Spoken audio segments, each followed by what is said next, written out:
아멘. 오늘도 주님의 은혜가 우리 모두에게 가득하시기를 축복합니다. 이제 다윗의 마지막 말입니다. 여기 성경책, 제가 가진 성경책의 소제목에서는 다윗의 마지막 말이라는 제목이 붙어 있습니다.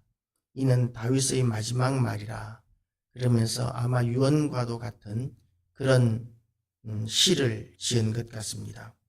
다윗이 이제 자기를 일컫는 말, 자기를 일컫는 왕이 되기까지 이렇게 자기가 올라온 그 길을 이렇게 선포하고 있습니다. 높이 세워진 자, 야곱의 하나님께로부터 기름 부음 받은 자, 이스라엘의 노래 잘하는 자가 말하노라. 높이 세워진 자, 우리는 하나님으로 말미암아 예수 그리스도의 은혜를 입어서 예수 그리스도 십자가 공로로 말미암아 하나님의 사람이라는 지극히 높은 호칭을 얻게 되었습니다. 야곱의 하나님께로부터 기름 부음 받은 자, 하나님으로부터 기름 부음을 받아서 이스라엘의 왕이 되었는데 기름 부음을 받을 때 다윗의 신분은 목동이었었습니다. 그것도 집안에서 가장 인정받지 못하는 막내 아들, 보잘것없는 아들이었었습니다. 그런 목동을 하나님께서는 택하셨고, 그리고 다윗을 통해서 하나님께서는 이스라엘 나라가 왕국이 되게 하시고, 그리고 주변의 모든 대적들을 이기게 하셨던 것이죠. 그리고 다윗이 또한 자랑하는 것이 무엇이냐면 노래 잘하는 자, 늘 하나님을 찬양하고, 우리가 시편을 보면 다윗의 시편이 굉장히 많이 있는데 얼마나 자기의 신앙을 그렇게 잘 고백하고 하나님을 찬양하고 있는지 모릅니다. 그렇게 하나님을 찬양하는 사람 다윗, 찬양 잘하는 사람 다윗, 우리가 그렇게 하나님을 찬양 잘하는 사람이 되시기를 바랍니다. 여호와 영이 나를 통하여 말씀하시며 그의 말씀이 내 혀에 있도다. 이제 이 여호와 영으로 말미암아 또한 다윗이 하나님의 음성을 듣는, 하나님의 음성을 대언하는 그런 은사자로 이렇게 스스로를 소개합니다. 다윗이 때로는 하나님의 뜻을 물어보지 않고 자기 뜻대로 자기 상황에 따라서 판단하고 결정하고 움직일 때가 물론 있었습니다. 그러나 그럼에도 불구하고 다윗은 하나님과 깊은 교제를 나누고 하나님과 동행하는 사람이었음을 부인할 수 없습니다. 때로는 하나님의 뜻을 알지 못할 때도 많았지만 그러나 언제나 하나님과 동행하였고 하나님을 기쁘시게 해드리는 그런 사람이었기 때문에 하나님께서는 다윗을 기뻐하시고 그리고 이스라엘의 왕이라고 그렇게 인정을 하셨던 것이죠. 오늘 우리도 하나님 은혜 가운데서 그렇게 존귀히 여김을 받는 우리 모든 성도들 되시기를 축복합니다. 그는 돋는 해의 아침빛 같고 구름 없는 아침 같고 비 내린 후에 광선으로 땅에서 움이 돋는 새풀 같으니라 하시도다. 다윗의 삶이 그랬다는 것이죠. 이렇게 보면 다윗의 생애 가운데 고난이 없었던 것 같이 보입니다. 그러나 우리가 다윗의 생애를 보면 얼마나 많은 고난을 겪었는지 모릅니다.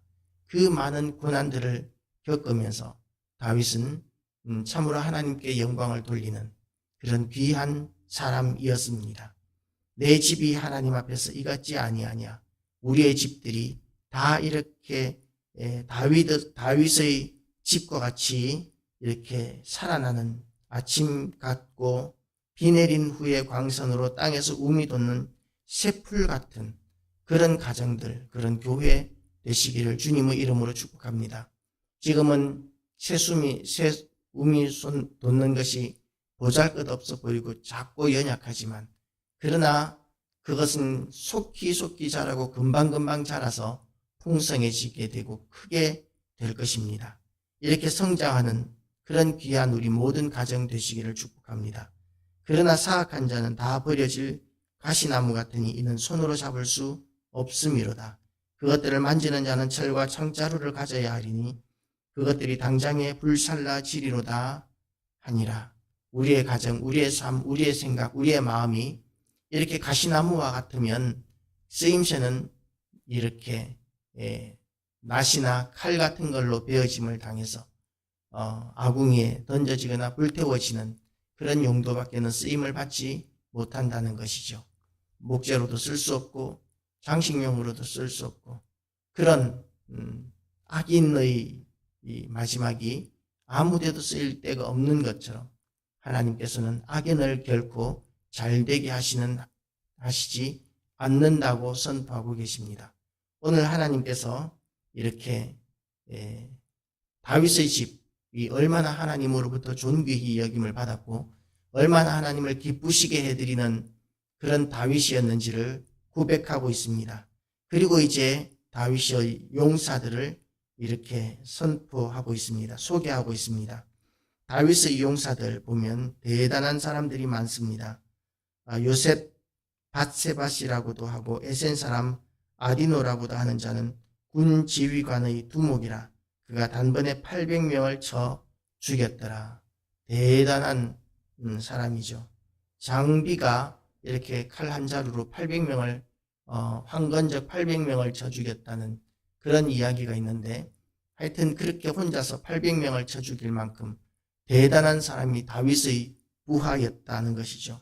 다윗의 승리가 다윗 혼자 잘나서 잘 싸웠기 때문에 그렇게 다윗이 승리를 얻게 된 것이 아니라 다윗의 승리는 이와 같이 다윗을 돕는 대단한 사람들, 힘 있는 사람들, 동역자들이 있었기 때문에 가능했다라는 것을 우리는 오늘 본문을 통해서 발견하게 됩니다. 그러나 그 모든 전쟁에서 승리의 영광은 최종점은 왕이었던 다윗에게 갔었고 다윗은 언제나 그 승리를 하나님께 올려드렸습니다. 우리도 이와 같이 질서를 따라서 하나님께 온전한 영광을 돌려드리는 그런 교회와 가정 되시기를 축복합니다. 그 다음은 아우와 사람 도대의 아들 엘르아살이니 다윗과 함께한 세 용사 중의 한 사람이라. 블레셋 사람들이 싸우려고 거기에 모임에 이스라엘 사람들이 물러간지라. 세 용사가 싸움을 도두고 그가 나가서 손이 피곤하여 그의 손이 칼에 붙기까지 블레셋 사람을 치니라. 그날에 여호와께서 크게 이기게 하셨으므로 백성들은 돌아와 그를 뒤따라가며 노력할 뿐이었더라.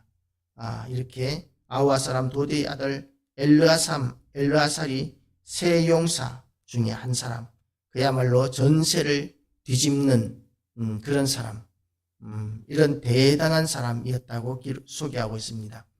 그 다음은 하랄 사람 아게의 아들 삼마라.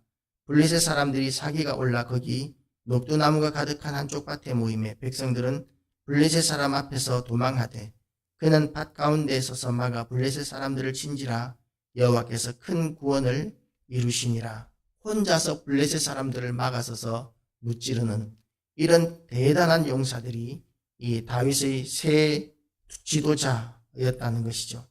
이 세 지도자 뒤에는 또 32령들이 나오고 이렇게 다윗에게는 대단한 용사들이 많았습니다. 이 세상을 살아가면서 또는 가정이나 교회나 어디서든지 혼자서 무엇이든지 대단한 일들을 할 수 있는 사람은 거의 없습니다.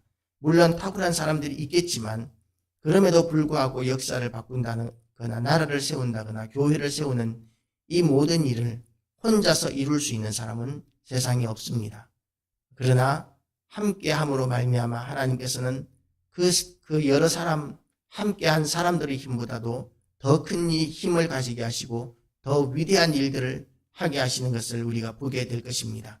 그래서 우리는 오늘 이 말씀을 보면서 하나님께서 참으로 다윗에게 이 위대한 인물들을 붙여주신 것과 같이 우리에게도 하나님께서 이와 같은 하나님의 일꾼들을 붙여주시기를 구해야 할 것입니다. 하나님께서 붙여주시고 일꾼들을 붙여주시고 은혜를 더하여 주실 때 교회가 힘있게 일어서게 되고 또한 어디서든지 우리가 동역자들을 만나게 될 때에 우리는 우리의 모든 신앙생활이 풍성해지게 될 것입니다. 선교사들이 선교지에서 제일 어려운 문제가 뭐냐 하면 물론 물질적인 어려움도 있지만 그보다는 함께 동역할 동역자, 신앙을 서로 나누고 은혜를 나눌 수 있는 사람이 없다는 점이 이 선교사들에게는 가장 큰 어려움이라는 말을 들은 적이 있습니다. 우리가 이런 모든 어려움 가운데서도 하나님의 은혜로 승리하는 우리 모든 교회와 성도 되시기를 주님의 이름으로 축복합니다. 하나님께서 우리와 함께 하시고 함께 하신다는 증거로 또한 하나님께서 일꾼들을 붙여주실 때에 우리는 승리할 수 있고 위대한 일들을 감당할 수 있기 때문입니다. 오늘도 하나님 앞에 일꾼 붙여주시기를 위해서 기도하는 아침 되시기를 바랍니다. 기도하